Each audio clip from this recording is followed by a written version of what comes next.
This video is brought to you by my awesome Patreons, and let me thank my newest Patreons. Thank you to Barry Sellers, thank you to Steel Rain, and thank you to David Torres. I really appreciate the support, you guys. As many of you may know, YouTube is broken for a lot of your favorite creators right now. So in order for us to continue to do this, please consider supporting your favorite creator on Patreon if you can. Also, there's only 3 days left in the special I'm currently running on Patreon to receive a free signed copy of my upcoming book. So please check out Patreon in the link in the description below. Hey guys, how are you? I wanted to do this quick little video. We got some news, some pretty exciting news for some people, and some people may disagree.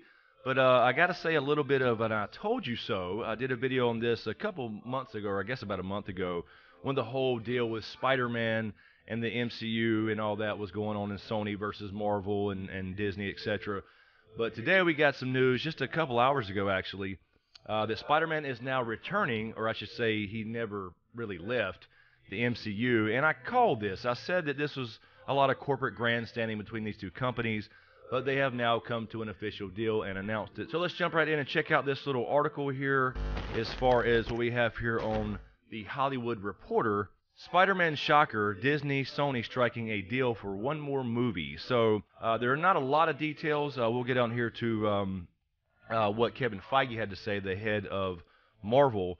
The two studios are once again working together, with Tom Holland's hero set to star in a Sony film produced by Marvel's Kevin Feige, as well as an MCU film. So it looks like they're probably going to take this one set of movies at a time, essentially. Spider-Man is back in action after publicly parting ways over a deal gone south. Disney/Marvel and Sony are back at the table and have struck a deal that would see Marvel produce one more as of now, Spider-Man film for Sony. So essentially, just like Spider-Man Homecoming and Far From Home, it is a Sony film produced by Marvel. So Kevin Feige is at the head of this, and they will do another film. So now we have Spider-Man 3 set to release in 2021. The new film even has a release date, July 16th, 2021, as I just mentioned. John Watts, the filmmaker behind the previous two Spider-Man films, is in talks to direct. So there you go. We have another Spider-Man solo movie as far as a Sony movie, but is produced by Marvel in partnership, so they can, do the crossover MCU stuff. He can still have the Tony Stark glasses and continue that whole series, as well as one more MCU movie, so, Avengers 4, or a crossover where Spider-Man can show up in any other MCU movie that starts in Phase 4. And here is Feige's little statement here. I am thrilled that Spidey's journey in the MCU will continue, and I and all of us at Marvel Studios are very excited that we get to keep working on it, said Marvel topper Kevin Feige. Quote, Spider-Man is a powerful icon and hero whose story crosses all ages and audiences around the globe. He also happens to be the only superhero with the superpower to cross cinematic universes, so as Sony continues to develop their own Spideyverse, you never know what surprises the future might hold. So that's a little, hint there at something going on. So a lot of people is going to ask about Venom. What this means is that Spider-Man, the next one, you won't see Venom in the Spider-Man movie, but you could see Spider-Man in the Venom movie. And Venom 2 is fixing to shoot now. So I doubt they do it that soon. It's going to be more about Carnage. But you could see him show up at the end of that now if they wanted to, or they would just wait till Venom 3 and have Spider-Man now show up in that, because then he could go over there in the Venom universe, in Sony's verse, still be the same Spider-Man, the same Tom Holland, the same character that's working with the Avengers, but just not bring up any of that stuff unless there's something that allows them to do that. So as of now, that's really it. The rest of this article is just basically going over, how the deal was before, how it broke down.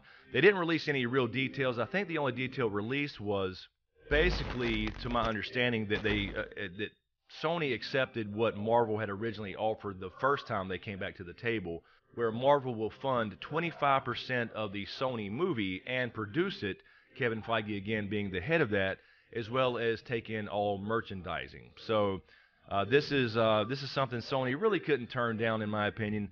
I thought this was more, corporate grandstanding, trying to get a better deal or whatever, but they always wanted this to work both sides, I think. You just can't have... You can't just undo Spider-Man, what you saw in the last few movies, the Avengers movies especially. You can't undo that with the tie-ins to Tony Stark and Iron Man, his relationship with all the characters, Happy for that matter. His Aunt May and Happy having a relationship, that would have had to go away. So I called bullshit on this a while back, and I thought they would eventually get something done. And we had a a bunch of teases the last month or so where they supposedly came back and there was something, rumors at least that they did make a deal. There were rumors that Disney would buy them outright or buy the rights to Spider-Man back outright. And then we would hear the next couple of days, no, we're done. We're not even talking anymore. So, they were teasing us a little bit. And I feel like that was probably, like I mentioned, them garnering media attention and public opinion and all that to kind of get people on their respective sides. But anyway, me personally, I think it's a good thing to keep Spider-Man in the MCU. There's just, like I said, you just can't undo all we've already seen from Spider-Man with the Avengers and all that stuff. Now you're too far into, you're fixing to start Phase 4. You've done the whole Infinity Saga and all that now with Infinity Wars and Endgame and all that just ending. So just to kind of wipe that away and pretend he died or was never there would be insane as well. So hopefully this is a good deal, and it looks like they'll probably have this deal. It'll last for the next 2 years or so, since you got 2021 and then another MCU movie, which will be sometime during the Phase 4 era, where I believe the What If series will come out on the Marvel streaming service. So that's when the release date is. So anyway, guys, let me know what you think in the comments below. Are you happy to see Spider-Man stay in the MCU? Or did you want him to kind of go back to Sony and do his own thing and tangle up with Venom, which is still a possibility. And I think eventually that will happen, because you have Secret Wars, you have all that stuff. You can kind of readjust the Venom origin story just a little bit. You wouldn't have to do much to kind of get it very similar to the original origin story for Venom and the Black Suit Spider-Man, Secret Wars, all that good stuff. So anyway, I think it's pretty much a good thing as long as they keep their damn politics out of all of it. So anyway, guys, as usual, thank you for all the support, especially you guys on Patreon, and a huge shout out to my executive Patreon SmokeScreen producers. And of course, if you dig what I do here, please give these videos a like, comment, and share. YouTube is broken and videos are not being seen whatsoever. Also, be sure to check if you're still subscribed. And if you're not, please do so. Please subscribe and be sure to click that notification bell so you're notified when I drop a new video. So thanks for watching, and we'll see you